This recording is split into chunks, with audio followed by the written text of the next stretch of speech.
Boa noite, irmãos. Paz seja com a gente, amém? Pega a sua Bíblia aí nas mãos.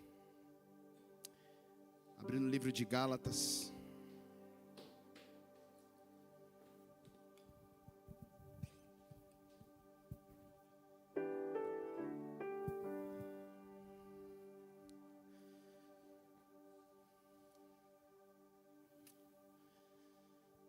Gálatas capítulo 1.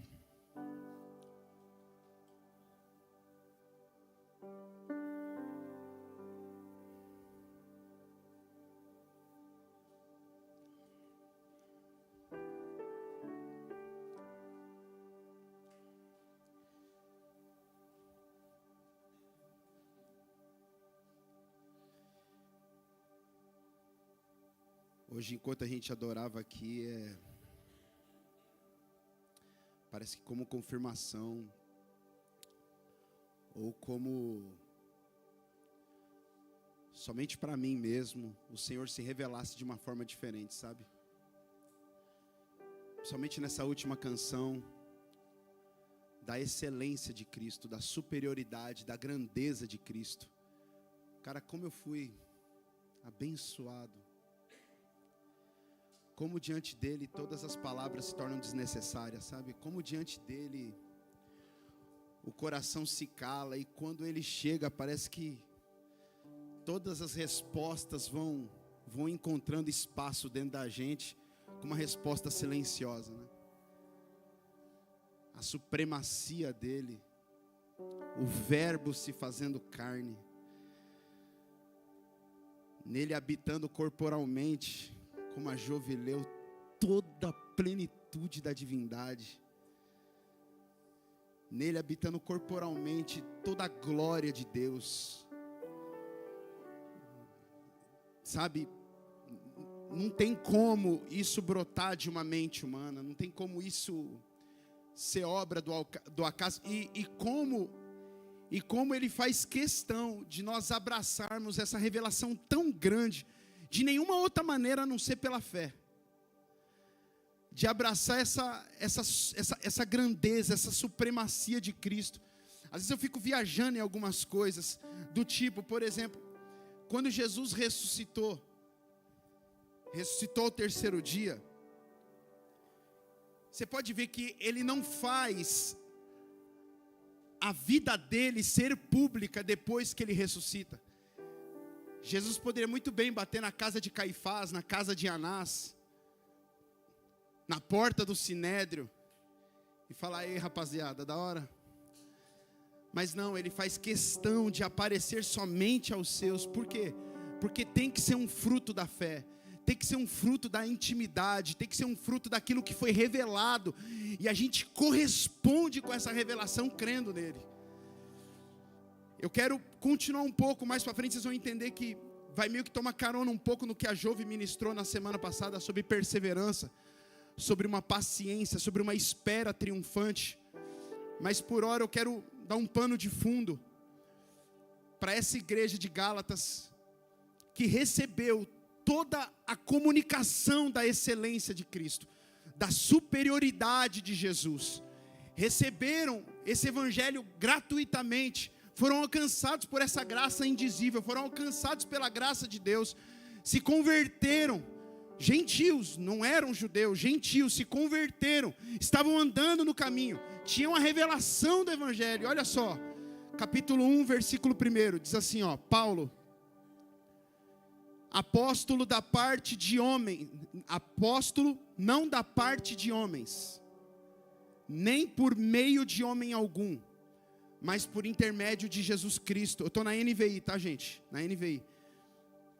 Mas por intermédio de Cristo e Deus Pai, que o ressuscitou dentre os mortos, e todos os que estão comigo, para as igrejas da Galácia.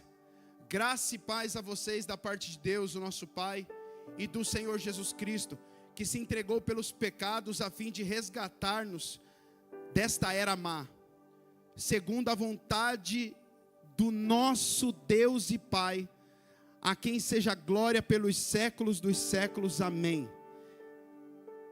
Aí no versículo 6 ele vem: Admiro-me de que vocês estejam abandonando tão rapidamente aquele que os chamou pela graça de Cristo, para seguirem agora outro evangelho, que na realidade não é o evangelho. O que ocorre é que algumas pessoas estão perturbando, querendo perverter o evangelho de Cristo.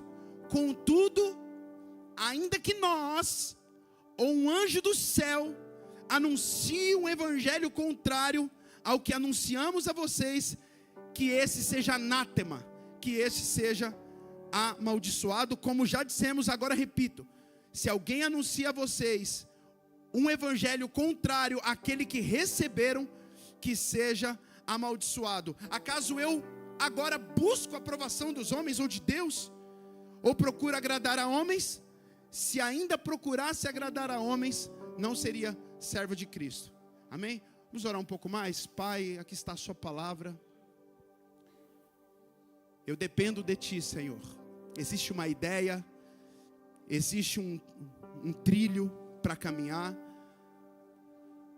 mas se não houver, Senhor, o toque do teu Espírito em cada coração, trazendo pessoalidade, a realidade da vida de cada um aqui vão ser só ideias, vão ser apenas sonhos de um pregador jovem entusiasta, mas que haja o toque, Senhor, da sua graça, que haja, Senhor, espírito de sabedoria e revelação, no conhecimento pleno de quem Jesus é, da sua soberania, da sua suficiência.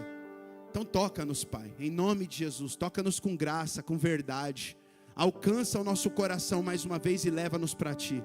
Em Teu nome oramos, para a Sua glória, amém e amém. Essa foi uma igreja que, assim como nós aqui nessa noite, provamos um pouco da grandeza, da glória, da bondade de Deus, que viram a suficiência de Jesus para os salvar, para os libertar. No meio de tanta gente daquele mundo antigo, de alguma maneira, de alguma forma, o evangelho se revelou, se manifestou para eles, e eles correspondem à mensagem, se entregam e naturalmente, em pouco tempo, a comunidade dos santos, aqueles que são chamados do caminho, começam a se multiplicar, e ali agora tem uma igreja formada, a igreja da Galácia. Eles foram alcançados, porém, passando algum tempo, começa a se infiltrar no meio da igreja alguns judeus, de fala grega, ensinando para eles algo a mais ou menos do tipo: vocês creram em Jesus, que bom. Vocês aceitaram a mensagem do evangelho, que bênção. Porém, cara, e para nós, por não estarmos nesse contexto, pode parecer muito como que eu posso dizer? Um argumento muito fraco. Nós que já conhecemos a suficiência de Cristo para poder nos salvar. Nós que fomos alcançados, talvez muitos de nós fomos alcançados por um evangelho cheio de misturas, Talvez se eu perguntar aqui: irmão, você é salvo? Algumas pessoas vão dizer sim, mas por quê? Porque eu vou na igreja, porque eu mantenho frequência, porque eu dou o dízimo. E não porque Cristo é suficiente. Não porque Cristo basta. E se eu perguntar se você é salvo, e talvez dizerem não. Talvez, se eu perguntar, mas por quê? Porque eu não estou fazendo isso e aquilo outro. Entende? Então talvez muitos de nós ainda tenhamos essas dúvidas na nossa cabeça, mas essa igreja aqui foi levemente persuadida por esses judeus. Então quer dizer que vocês creem em Jesus? Mas espera aí. E olha como pode ser bem sorrateiro. Nas nossas conversas, o Fê, ele sempre fala algo: nós precisamos estar preparados para defender a nossa fé, defender o que acreditamos. Aqui entra um pouco da nossa confissão de fé da comunidade, mas isso tem que estar enraizado em nós, porque imagina como o argumento ele deveria ser bem sorrateiro, do tipo: cara, o líder da fé de vocês, esse que morreu e ressuscitou, era circuncidado? E a resposta mais óbvia é sim. Então como é que vocês ousam não serem circuncidados. Isso aqui talvez é um argumento, de talvez vários outros, que esses judeus possam ter usado contra aquela igreja. E você vê como que é sorrateiro? E a gente vive coisas semelhantes nos nossos dias. Se você serve, como é que você serve um Deus que permite que inocentes sofram? Se você serve a Deus, como é que você serve a um Deus que permitia a morte de pessoas sem aviso prévio no Antigo Testamento, por exemplo? E a gente é bombardeado por isso. Pastor Nico citou algo aqui do tipo. Antigamente a gente tinha uma forma de comunicação, uma forma de informação, que era a televisão. Hoje em dia, qualquer idiota pode ter voz na internet. Foi bom porque deu muita voz para gente que não tinha voz, mas também deu voz para um monte de gente que só está fazendo informação se cruzar, circular na internet. E nós precisamos estar prontos para, ter como base a defesa da nossa fé. E eles, naturalmente, foram deixando-se conduzir.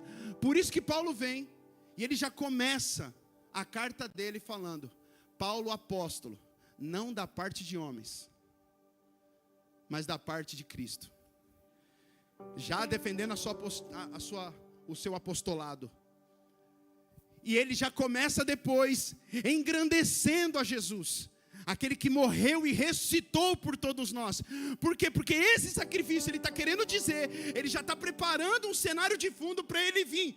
E ele já começa: eu estou impressionado, eu estou admirado como tão depressa vocês passaram do evangelho que eu vos ensinei para um novo evangelho que nem evangelho é. Como foi rápida essa transição, não é possível. Ele está indignado na carta. Ele está completamente indignado. Pula para mim capítulo 3. Gálatas 3. Olha só, NVI. Ó Gálatas insensatos. Gálatas 3. Ó Gálatas insensato. Quem os enfeitiçou? Quem? Não foi publicamente exposto diante dos olhos de vocês que Jesus Cristo foi crucificado? Esta é a única coisa que desejo saber de vocês. Foi pelas obras da lei que receberam o Espírito, ou pela fé na mensagem que ouviram? É o questionamento que ele está fazendo para eles. Como vocês receberam? E aí ele vem no versículo 3.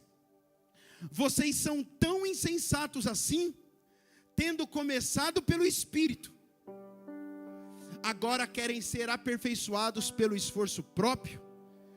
Cara, e por que eu estou falando isso? Porque, de forma muito... Pode deixar no versículo... Pode deixar.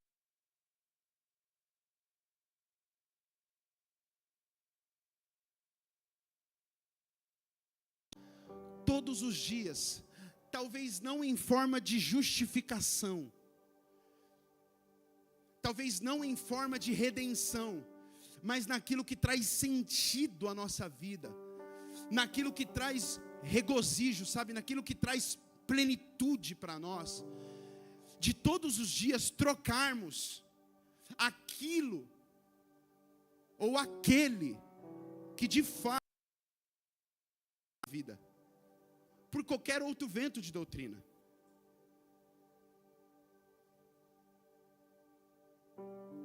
Efésios 4, a gente estava trocando uma ideia esses dias atrás, e um irmão, ele soprou numa mesa, estou tentando lembrar quem é.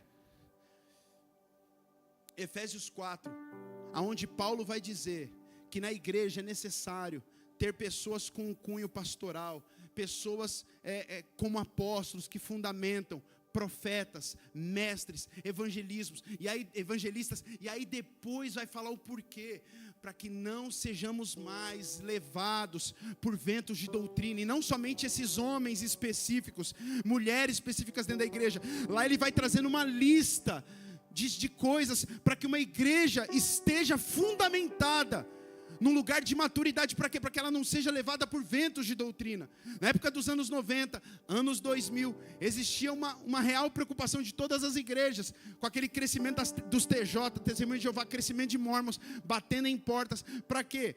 Para trazer estudo contra esse tipo de religião, contra esse tipo de heresia. Mas na verdade, o intuito de Satanás sempre foi só um, que é o quê? Trazer você para um estilo de vida aonde você tem o poder de escolha, você tem o poder de governo.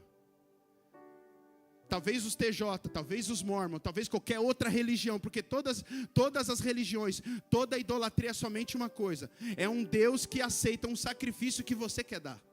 Você define, isso é idolatria. Na suma, isso é idolatria. Você define qual é o sacrifício que vai ser entregue, e você define na sua consciência como está bom. Por isso que o Senhor pega e diz: mais se agrada ao Senhor em que obedeça, do que em que sacrifique, em que a gente fique sacrificando. Então o intuito, ele sempre foi um só. Mas hoje em dia, isso está de forma tão apelativa, com tanto veículo, com tanta comunicação, para encomendar você mesmo as suas próprias vontades, encomendar você mesmo a seguir um trilho aonde você, no final de tudo, encontre felicidade. Mas a felicidade bíblica, a felicidade da Escritura, uma felicidade baseada na nova aliança, ela se resulta num relacionamento pleno de amor com o Senhor. De tal forma que esse relacionamento pleno de amor com o Senhor, ele impacte também aquele que está ao seu lado, o seu semelhante. É um amor a Deus sobre todas as coisas, e um amor ao seu semelhante, como é a você mesmo. E todos os dias, nós somos bombardeados, talvez não com circuncisão, talvez não com incircuncisão, mas com várias outras coisas que querem roubar a nossa atenção, querem roubar o brilho dos nossos olhos. E aí, no capítulo 5, vai comigo.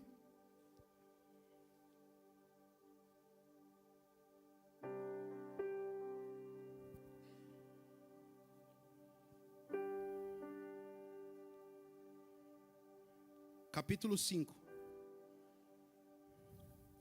versículo 1. Permaneçam firmes na liberdade. Que liberdade? Não é circuncisão e nem incircuncisão. É Cristo que justifica vocês. Para a qual Cristo nos libertou. E não se submetam novamente a um jugo de escravidão. Paulo está chamando aqui seguir filosofias religiosas ou até filosofias humanas como um jugo de escravidão. Ouçam bem o que eu, Paulo, digo: caso vocês se deixem circuncidar, Cristo de nada servirá a vocês. Mais uma vez eu declaro a todo homem que se deixa circuncidar, que ele está obrigado a cumprir agora toda a lei. Vocês que procuram ser justificados pela lei, se separam de Cristo, caíram da graça, pois por meio do Espírito, aguardamos pela fé a esperança da justiça. E aqui, segundo alguns teólogos, dizem que o versículo 6 é o ápice de toda a carta do livro de Gálatas, que diz assim, porque em Cristo Jesus, nem a circuncisão e nem a incircuncisão tem efeito algum, mas sim a fé que atua pelo amor.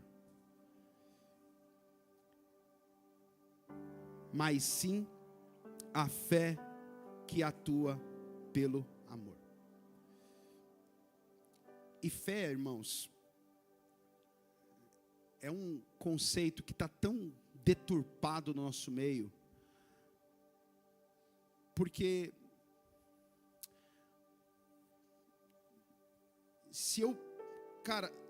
quando eu olho para a minha vida pessoal, pessoas que pelo menos me conhecem há mais de 6 anos. Não são muitas aqui dentro.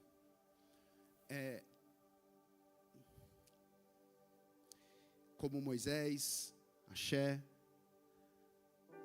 São poucos.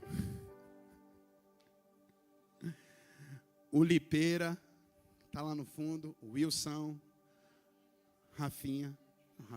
É que o Rafinha não é a 6. O Rafinha é desde que ele nasceu. Dayana. A Érica.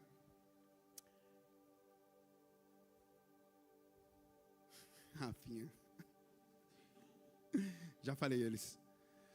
Porque assim, de 6 anos pra cá, a minha vida, cara, ela mudou muito no aspecto social, entende? Eu morava de aluguel, alugava carro para poder fazer Uber. E assim, socialmente, financeiramente, a minha vida mudou muito. Hoje eu tenho um apartamento maravilhoso aqui em Budas Artes. Tenho uma empresa que me traz conforto, me traz segurança, e aí vai. E eu poderia muito bem, eu quero ter muito cuidado para poder falar isso, muito cuidado. Eu poderia muito bem falar que isso é resultado da minha fé. Que tudo isso foi a oração, foi até mesmo minha fidelidade. Porque se eu voltar aqui e rebobinar bem a minha mente, eu vou lembrar de um tempo que, assim que eu entrei no banco, que eu trabalhava no banco, que eu estava desviado, não ia para a igreja. A minha tia morava na casa de baixo, a tia Eide, e ela ia na igreja Renascer. E eu separava 10% do meu salário, por ter nascido num berço cristão, nasci praticamente na igreja batista ali de Pirajussara. Eu separava o meu dízimo e entregava para ela. Tua tia, leva lá e entrega para mim. Então, eu poderia usar tudo isso, esse histórico, para falar que isso é fidelidade. Ou que isso veio por intermédio da fé, e que a fé é a ferramenta para mover a mão de Deus ao meu favor. Eu tenho todos os requisitos, você pode imaginar para mim usar isso daqui. Desde criança, o pastor Nico falou agora, que a bisa ou a avó dele, não lembro, ela dava uma moedinha para ele colocar no gasofilácio. Meu pai fazia isso comigo. Minha mãe fazia isso comigo, uma moedinha para me levar. Então fidelidade, contribuição, sempre foi algo da minha vida. Hoje, eu falo mais, hoje talvez, eu não dou 10, eu dou quase 20%. São irmãos que são tocados, e aí vai, eu não quero trazer isso à tona. Por quê? Porque eu tenho um medo do caramba de tentar, talvez, doutrinar uma experiência pessoal. Porque não é se que comigo aconteceu, porque aconteceu também, porque teve muito trabalho duro. Muito trabalho. É o Felipe que fala, vira e mexe, a trade nunca fecha. Teve trabalho, entende? E eu também não quero trazer isso à tona. Por quê, irmãos? Por quê? Porque fé não é uma ferramenta para mover Deus ao meu favor. Mas fé é o que eu uso para me apropriar da oração, que me alinha à vontade de Deus. Fé é uma ferramenta para suportar o peso da vontade de Deus, quando ela se cruza com a minha. E aí nisso eu carrego a minha cruz. Aquele que quiser vir após mim e não toma a sua cruz e não me segue, ele não é digno de mim. E aí quando eu aceito a vontade de Deus, e isso é repetitivo, isso é todos os dias. E aqui entra a mensagem da Jove, da perseverança, porque isso é todos os dias. E cara, negar a si mesmo todos os dias não é fácil. E são coisas tão bobas, cara. E assim, há alguns anos eu recebi uma semente no coração, e depois que eu recebi essa semente, eu não tenho paz na minha vida. Que é o quê? Que é de comparar o meu nível de fé que eu estou levando, não a nenhum de vocês que estão aqui, mas comparar o meu nível de fé que eu estou levando a um nível de uma igreja que está sofrendo perseguição. E transformar a minha liberdade em uma oferta a Cristo. E o quanto que isso é difícil. Todos os dias se negar. quando a vontade se cruza. E quando Paulo está falando aqui, mas sim a fé, a confiança, que opera pelo amor. E amor, ele tem duas vertentes na fé cristã. É o amor a Deus e o amor ao próximo. E esse texto, ele está mais claro do que nunca, que a fé não é uma ferramenta de troca, não é uma moeda de troca, para que a gente consiga de Deus aquilo que os nossos olhos desejam. Por quê? Porque no amor não existe interesse. Porque no amor não existe barganha. No amor existe esvaziar. No amor existe se entregar. E os resultados, eu não estou esperando resultados. Eu só estou me entregando, por quê? Porque Ele me entregou. O amor dEle me fere, o amor dEle me fere por dentro. E consequentemente, eu entrego, eu dou. A fé não exige obediência, a fé gera obediência. Tudo muda, parece que é igual, mas é tudo diferente. É um fluxo de espontaneidade, de generosidade, de gratidão por aquele que me amou, por aquele que me comprou. E quando eu vejo que não, eu não estou entregando 10, eu não estou entregando 20, eu estou entregando a minha vida pelo propósito. Eu estou entregando tudo. Eu estou derramando tudo que eu tenho aos pés dele. E pouco a pouco, e é isso que fala de glória em glória. Ele vai te chamando, Ele vai te atraindo para si. E aos poucos nós vamos despejando tudo o que temos. Porque sem fé é impossível agradar a Deus. Mas não é a fé que quer agradar para ter o benefício. É a fé que já encontrou todo o benefício. Já encontrou toda a razão. E por isso se entrega. E por isso se esvazia. Cara, muda tudo. Muda tudo. E aí, já não interessa mais se é circuncisão ou incircuncisão. Se é calvinista, se é arminianista. Se é tribulacionista, se é pré, se é pós, se é milenista. Se é amilenista. Não importa mais nada. Mas importa a fé que atua pelo amor. E essa tem sido uma oração minha. Senhor, me faz te amar mais. Me ajude a te amar mais. Uma vez a Amanda, ela ministrou aqui.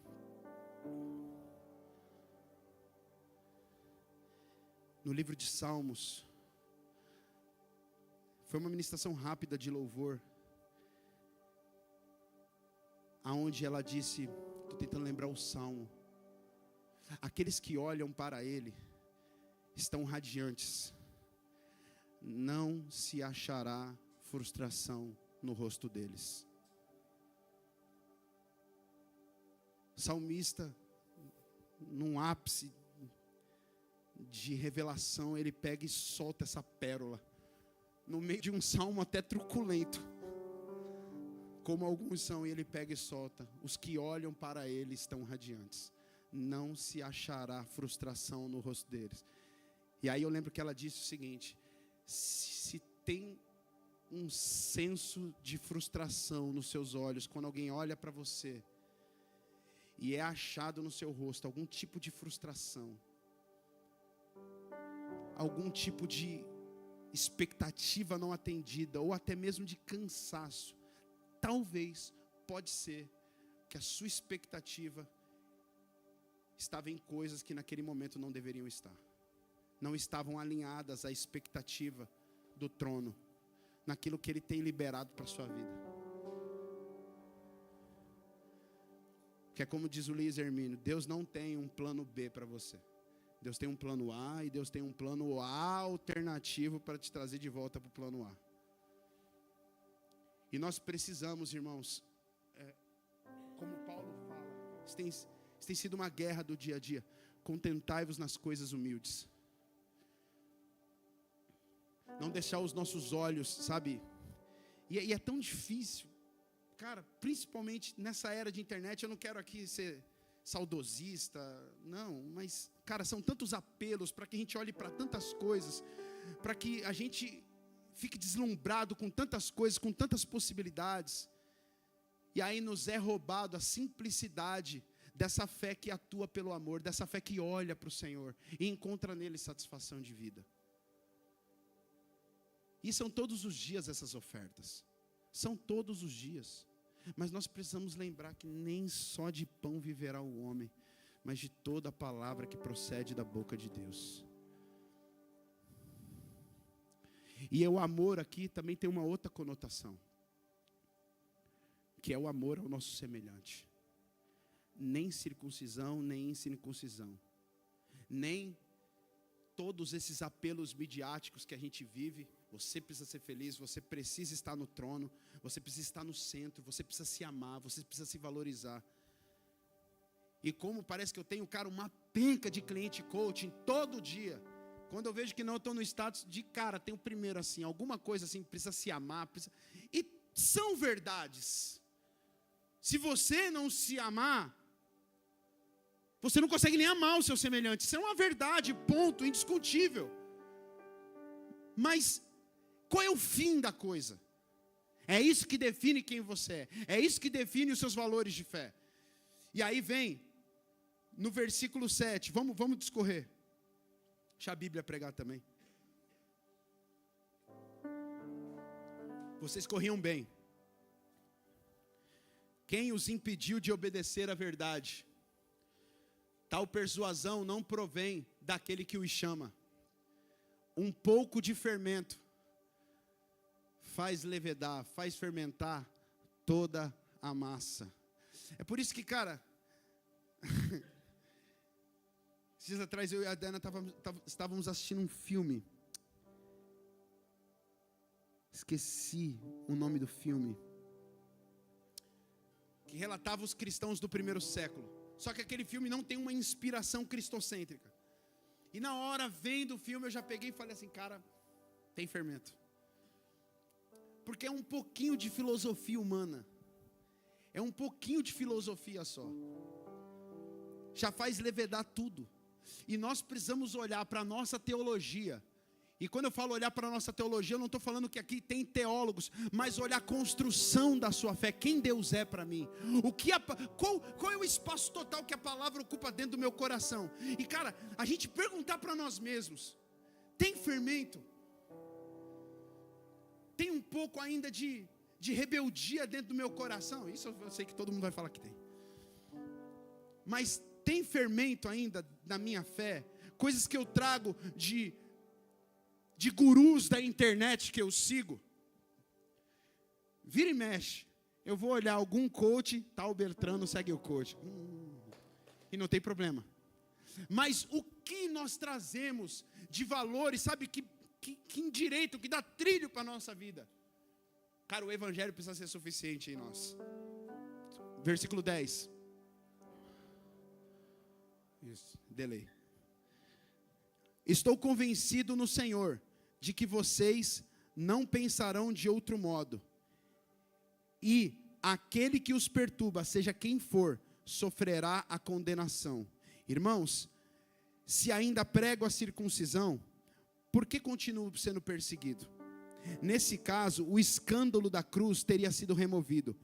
Quanto a esses que os perturbam, quem dera que se castrassem.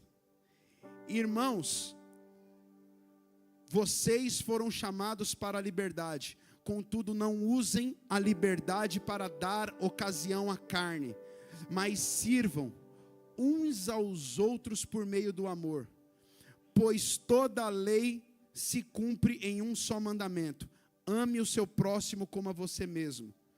Mas se vocês se mordem e se devoram uns aos outros, cuidado para não se destruírem mutuamente. Por isso digo, vivam pelo Espírito, e de modo nenhum satisfarão os desejos da carne, pois a carne deseja o que é contra o Espírito, o Espírito o que é contra a carne. Eles estão em conflito um com o outro, de modo que vocês não fazem o que desejam.